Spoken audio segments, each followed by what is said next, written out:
Të nderuar shikues, përshëndetje, jeni me edicionin e lajmeve të orës 13 në Radio Televizionin Publik të Kosovës. Deputetët e Kuvendit të Kosovës kanë dështuar sërish në përpjekjen e 27 për konstituimin e legislaturës së nëntë. Nuk u votua formimi i komisionit për votim të fshehtë për zgjedhjen e kryeparlamentarit. Nga 99 deputet, 50 votuan për, asnjë kundër dhe nuk pati asnjë abstenim. Seanca e radhës vazhdon me datën 7 qershor, ndërkohë përfaqësues të partive vazhduan akuzat ndaj njëra tjetrës. Shohim pra edhe një herë tjetër që qëllimi i partive opozitare nuk është zgjidhja, është vazhdimi i blokadës që ata vete kanë krijuar qysh në fillim të konstituimit, qysh në fillim të sagës së këtyre seancave të vazhdueshme, fillimisht duke refuzuar të votojnë në komisionin për verifikimin e mandateve, ndërkohë më pastaj duke refuzuar të marrin pjesë edhe në procedurat e tjera të votimit, qoftë ai i hapur dhe tash ky i fundit, pra duke bllokuar madje edhe krimin e komisionit për të mundësuar këtë votim. Edhe pse i kemi ofruar një bashkëpunim që ta konstituojmë kuvendin me ndonjë prej emrave të tjerë që mund ta bëjnë këtë punë, mirë po fatkeqësisht me gjasë duke mos i pas numrat që ta bëjnë qeverinë, atëherë kam vendosur që si barikadë ta vendosin pikërisht një grua të cilën mendoj çdo ditë më shumë po e delegjitimojnë dhe po e dëmtojnë edhe më shumë reputacionin e saj. Ne kemi tregu që nuk mund të bashkëqeverisim me lëvizjen vetëvendosje, por me qenë se krejt parashikimet qojnë se ne do të kemi një proces tjetër zgjedhor në mars kur vije dhe zgjedhja e presidentit të Republikës së Kosovës, kemi dalë me propozimin që të kemi një qeveri gjithëpërfshirëse kalimtare me një agjendë të caktuar. Shumë shpejt besoj që do të dalim, do të bëjmë edhe prezantimin e pikave të cilat kjo qeveri gjithëpërfshirëse do të duhej që t'i zgjidhte dhe mandej do më thonë të kalojmë. Nuk është që po mungon vullneti ose iniciativa nga ne, në fakt ata që e kanë bloku janë edhe përgjegjësit kryesor, kanë 48 ulse në kuvend dhe nuk kanë lëviz nga qëndrimet e tyre që prej seancës së parë, të cilat as qëndrime nuk mund të quhen. Drejt, kjo që po ndodh nuk është drejt kjo bllokim i seancës që po bëhet nga zoti Kurti dhe partia e zotit Kurti. Është dashur të sigurojë shumicën e thjeshtë në mënyrë që të konstituohet kuvendi dhe jo vendi të kalojnë sa muaj të mos kemi konstituim të kuvendit. Njëkohësisht po ndodhin shumë gjëje, gjendje rënë ekonomike, shtrëngtimi i energjisë elektrike, nuk po mundem me mbikëqyr punën e qeverisë, po e shifnin se si ka lulëzuar korrupsioni dhe në fakt ne nuk e kemi mundësinë e monitorimit të digastereve të ministrisë.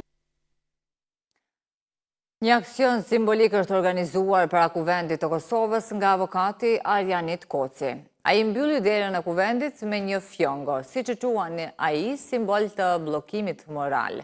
Sipas tij, deputetët nuk kanë të drejtë të dalin pa marrëveshje politike dhe kjo lojë me durimin e popullit duhet të marrë fund.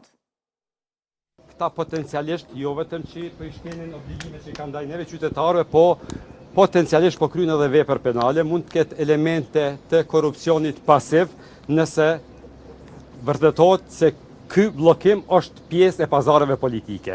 Mos me folë që po e simulojnë që po punojnë, e në fakt nuk po punojnë, aty këto janë këtë elemente të veprës penale të mashtrimit, edhe potencialisht mund të me qenë dhe kështë përdorimi pozitës zyrtare.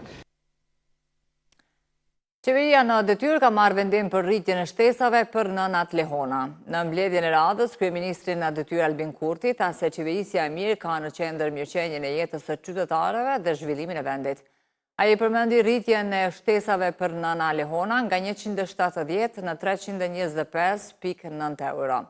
Kurti foli edhe për rrogat në sektorin publik.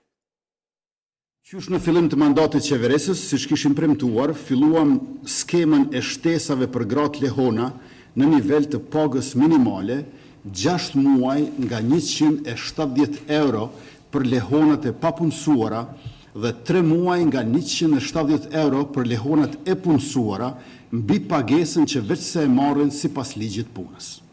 Deri më tani, rreth 70.000 nëna të reja kanë përfituar nga këto shtesa. Me që tash e kemi edhe pagën minimale të re, është koha që kjo të reflektohet edhe në shtesat për gratë Lehona. Sot, në mbledhjen e 261 të qeverisë, do të miratojmë rritjen e vlerës mujore të shtesave nga 170 euro në 325.9 euro, aq sa është vlera neto e pagës minimale të re. Ashtu siç e kemi thënë dhe siç e kemi miratuar në ligjin e buxhetit, pagat e shërbyesve publik këtë vit rritën 2 herë nga 55 euro, për të kompletuar rritjen prej 110 euro për gjithë. Rritja e parë tashmë ka filluar së zbatuari që nga janari i këtij viti, rritja e dytë do të fillojë së zbatuari nga muaji korrekt siç është parapar me ligjin e buxhetit. Sot do të marrim vendimin për ndarjen e mjeteve buxhetore shtesë për të gjitha organizatat buxhetore që të mbulohet kostoja e kësaj rritje.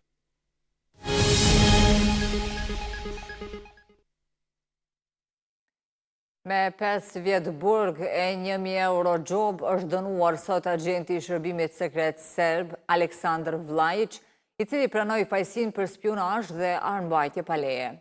Sipas aktakuzës, Vlajic veproi si bashkëpunëtor i shërbimit sekret serb BIA, duke mbledhur informacione që rrezikonin rendin kushtetues dhe sigurinë kombëtare të Kosovës.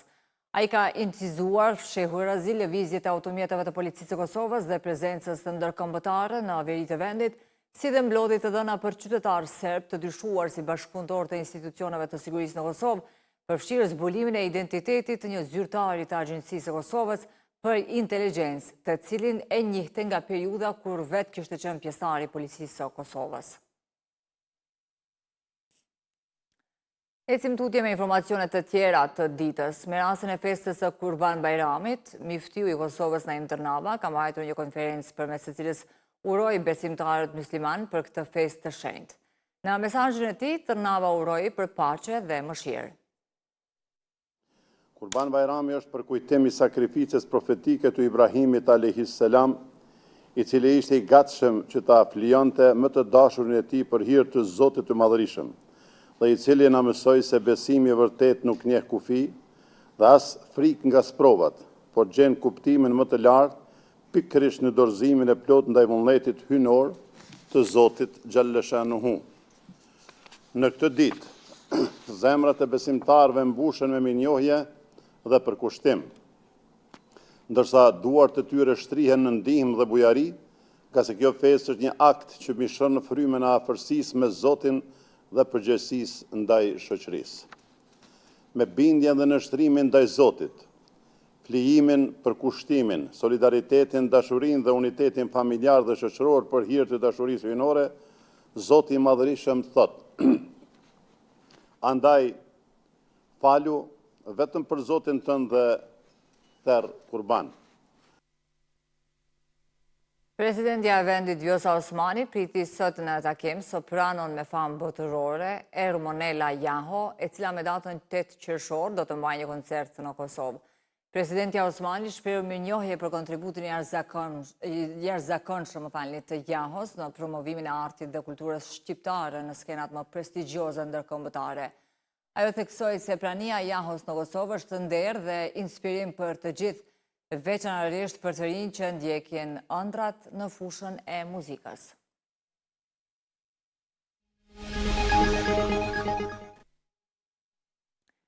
Presidenti Amerikan Donald Trump nënshkroi një shpallje të mërkurë në mbrëmje për të ndaluar udhëtimet nga disa vende në SBA, duke përmendur rreziqet e sigurisë. The terror attack in Boulder, Colorado has underscored the extreme dangers posed to our country by the entry of... Ndalimi do të kufizoj plotësisht hyrjen e shtetasve nga 12 vende: Afganistani, Myanmari, Çadi, Republika e Kongos, Guinea Ekuatoriale, Eritrea, Haiti, Irani, Libia, Somalia, Sudani dhe Jemeni. E njerëzit nga 7 vende të tjera do të kenë kufizim të pjesshëm. Ato janë Burundi, Kuba, Laosi, Sierra Leone, Togo, Turkmenistani dhe Venezuela. Shpallja përfshin përjashtime për banorët e përhershëm të ditshëm, mbajtësit ekzistues të vizave, kategoritë të caktuara vizash dhe individët hyrje të cilave i shërben interesave kombëtare të SBA-s. Presidenti mori vendimin përfundimtar për nënshkrimin e shpalljes pas sulmit antisemit në Boulder, Colorado, sipas një zyrtari të Shtëpisë së Bardhë. Ai po shqyrtonte atë paraprakisht për sulmin së dielës e vuri atë në lëvizje më shpejt. Shpallja e së mërkurës vjen më pak se 5 muaj pasi presidenti u inaugurua. Në ditën e tij të parë në detyrë ai lëshoi një urdhër ekzekutiv duke i udhëzuar anëtarët e kabinetit, përfshirë sekretarin e shtetit, të hartonin një listë të vendeve për të cilat informacioni i verifikimit dhe shqyrtimi është aq i mangët sa të justifikojë një pezullim të pjesshëm ose të plot të pranimit të shtetazve nga ato vende.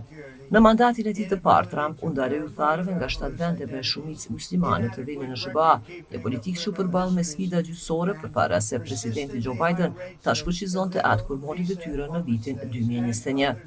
Dalimi i shtetazve nga Afganistani mund të ndikojë te afganët që punuan për krah SBA-s gjatë 2 dekadave të luftës atje. Dhjetra mijëra afgan tashmë janë bllokuar për shkak të urdhrave të tjerë ekzekutiv të administratës Trump që pezullojnë programin e pranimit të refugjatëve në SBA. Ndalimi shkaktoi shumë kritika nga qeveritë e vendeve të prekura. Ndërkohë Oxfam paralajmëroi se shpallja shënon një kthim të frikshëm në politikat e frikës, diskriminimit dhe përçarjes. Depends on the severity of the threat posed. Të nderuar shikues, ishte kjo tëra që kishim përgatitur për këtë edicion të lajmeve. Bashkë me informacionet më të reja takohemi në edicionin orës 15. Faleminderit për vëmendje, mirupafshim.